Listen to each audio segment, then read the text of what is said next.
What are you doing here?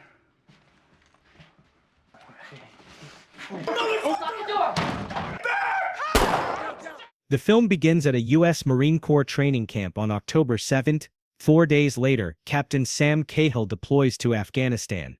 He writes a farewell letter meant for Grace if he doesn't return. He hands it to the major, hoping it stays sealed. Back home, Sam is the model husband, graceful wife Grace. 2 bright-eyed daughters, Maggie and Isabel. His younger brother Tommy is the total opposite, just released from prison for bank robbery. Sam picks him up. They drive into town. The Cahill house buzzes with warmth. Grace cooks a welcome home dinner. The door swings open. Little Maggie blurts to her mom that she doesn't like Uncle Tommy. Finally, everyone sits. Hank, the hard-edged Vietnam vet father, praises Sam and dismisses Tommy. Your brother's a hero. Hank needles him until Tommy rises. Be safe over there, all right.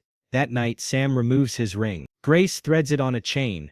I love you. 5 days later, Sam's convoy crosses the Afghan desert. He films wreckage on his phone.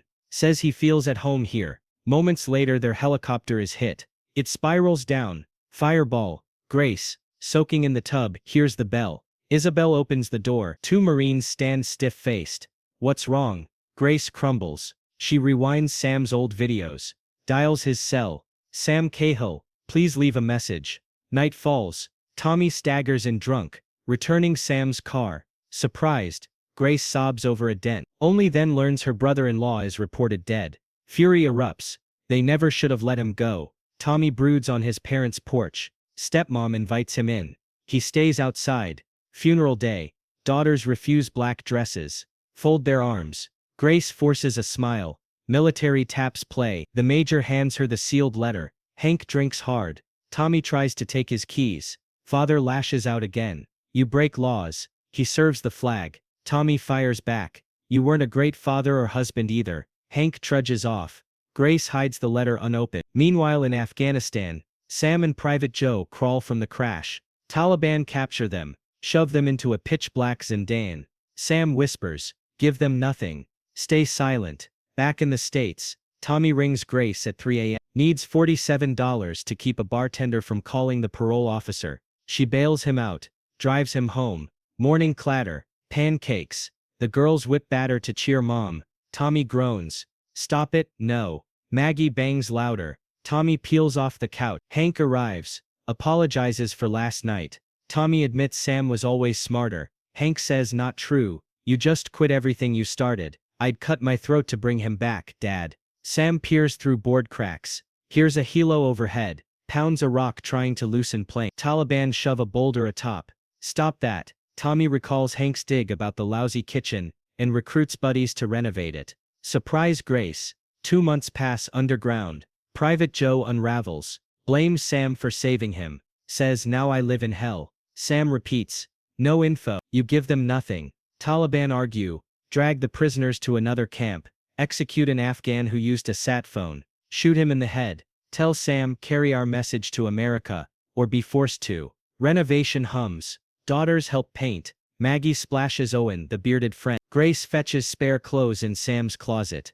Grief surges. She dumps armloads into Owen's hands. Storms out crying. Taliban tie Sam to a post. Drench him with icy water. Torch Joe with a hot iron. Joe screams on camera. Americans have no business here. Love you what? He blurts Sam has 2 daughters.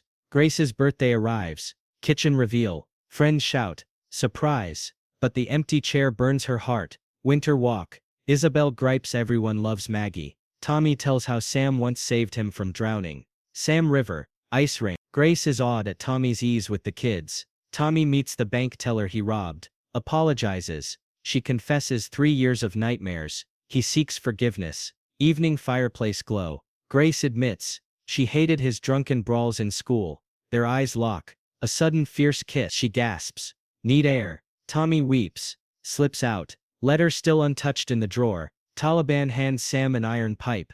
Order him to kill Joe. He throws it away. Gun cocked. Either you or him. They mention Grace. Maggie Isabel. Sam trembling. Picks up the pipe. Bludgeons Joe to death. Chants echo. Allahu Akbar. Camera rolling. Next day Tommy returns to mount decorative panels. Grace tense. He says he'd like to see the girls sometimes. She nods. Hank arrives. Stunned, Tommy's a handyman now. Afghan night. American troops assault the cave. Leader tries to shoot Sam. Misses. Sam shoves him over a ravine. Flames consume the camera. Marines storm. Get down. Sam is free. Finally. Backyard sun. Tommy pushes the girls on a swing. Phone rings. Grace answers choked words. Sam survived. Family floods the airport. Maggie clings. Isabel squeals. Tommy half smiling, half dying inside. The girls show the new kitchen. Sam collapses on the bed.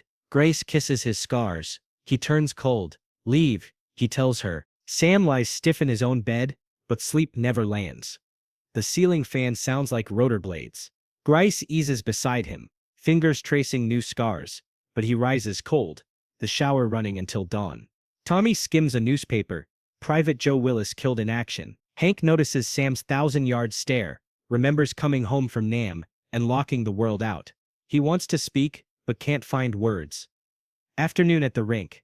Maggie giggles around Tommy's ankles while Grace laces skates. Sam, hands jammed in pockets, studies how easily Tommy spins Maggie, how Isabel clings to his arm.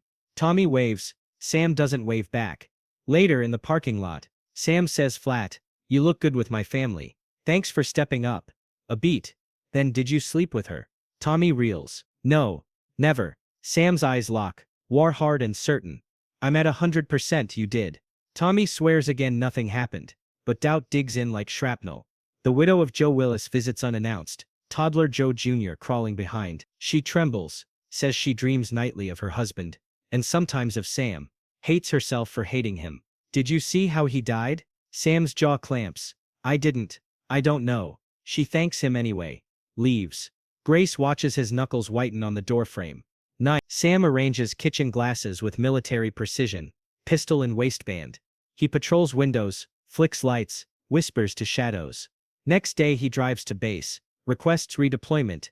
Major Reed studies him. Sunken cheeks, twitching fingers, and asks about family. They don't understand me. No one does. Request denied. He must acclimate. Dinner table. Spaghetti sliding off forks. Girls joking about noodles as worms.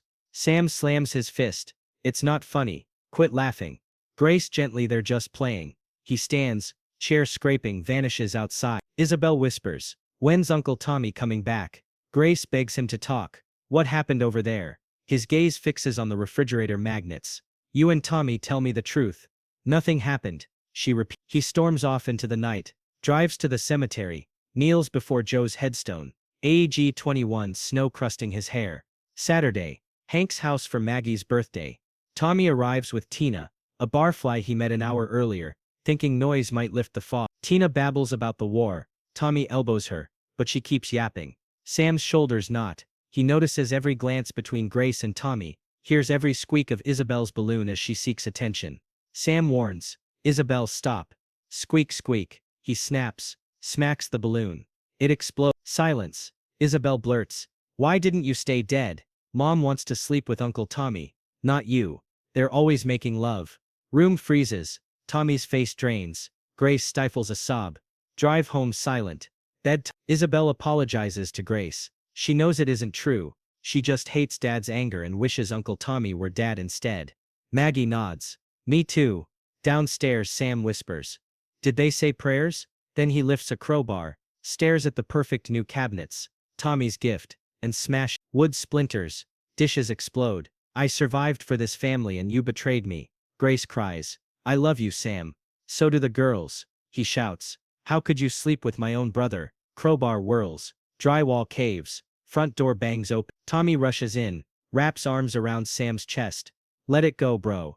It's me. Sam jerks free, produces the pistol, presses the muzzle to Tommy's forehead. Hands tremble. Rage and terror swirl. Sirens shriek outside. Neighbors called the cops. Grace pleads. Sam, please. The girls are watching. Blue lights strobe through shattered windows. Sam grips the weapon like a life raft.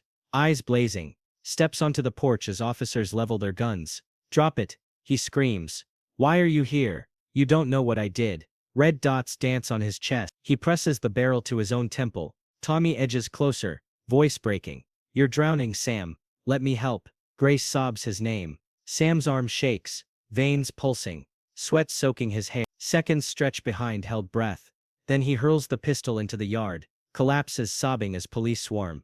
Handcuffs click. He doesn't resist. Inside, Grace curls between her daughters on the couch, whispering lullabies over their trembling shoulder. Rain begins to tap the ruined skylight, while upstairs an unopened letter lies in the drawer waiting. Grace finally opens Sam's sealed farewell letter and breaks down. Sam, now in a VA psychiatric ward, phones Tommy to apologize and admit he knows nothing happened with Grace. Grace visits Sam. She insists he tell her what haunts him. Sam confesses the Taliban forced him to bludgeon Private Joe to death. Grace embraces him, vowing they'll face his trauma together even if normal is gone forever.